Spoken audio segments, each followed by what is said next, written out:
अध्याय 17 विराम चिन्ह। विराम का शाब्दिक अर्थ है ठहराव, रुकना या विश्राम लेना। बातचीत करते समय हम लगातार एक ही प्रवाह से नहीं बोलते। अपनी बात या अपने कथन और उसके भाव को दूसरे को समझाने हेतु हमें अपनी बात कहते समय बीच बीच में कहीं कहीं ठहरना या रुकना पड़ता है।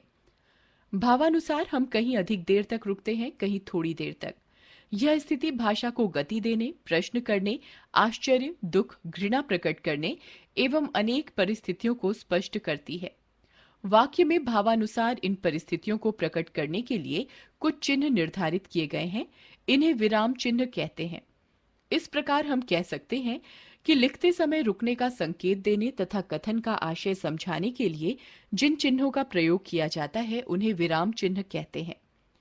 हिंदी में मुख्य रूप से प्रयोग किए जाने वाले विराम चिन्ह निम्न प्रकार हैं। पूर्ण विराम। वाक्य के पूर्ण हो जाने पर अंत में पूर्ण विराम चिन्ह का प्रयोग किया जाता है। जैसे मैंने काम कर लिया, बच्चा सो गया है। प्रश्नवाचक चिन्ह।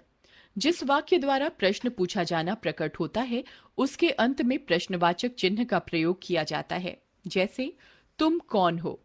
विस्मयादि बोधक चिन्ह।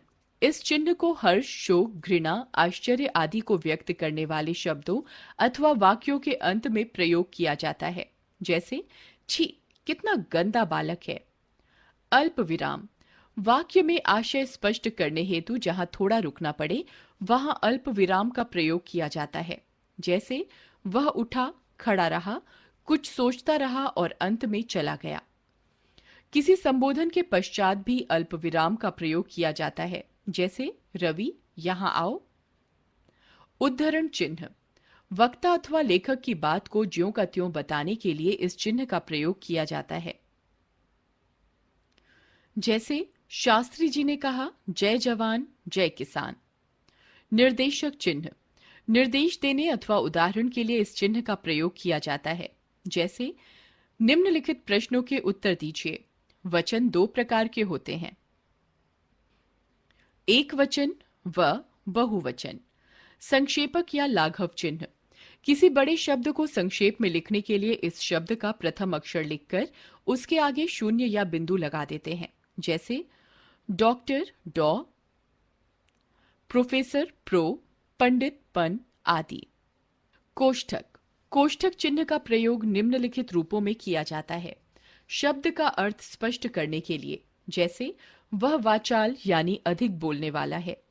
क्रम सूचक अंकों अथवा अक्षरों के साथ। जैसे 1, 2, 3, क, ख, ग आदि। योजक चिन्ह। शब्दों के जोड़ों को परस्पर जोड़ने में इस चिन्ह का प्रयोग किया जाता है। जैसे रात दिन, माता पिता, भला बुरा, कभी कभी आदि।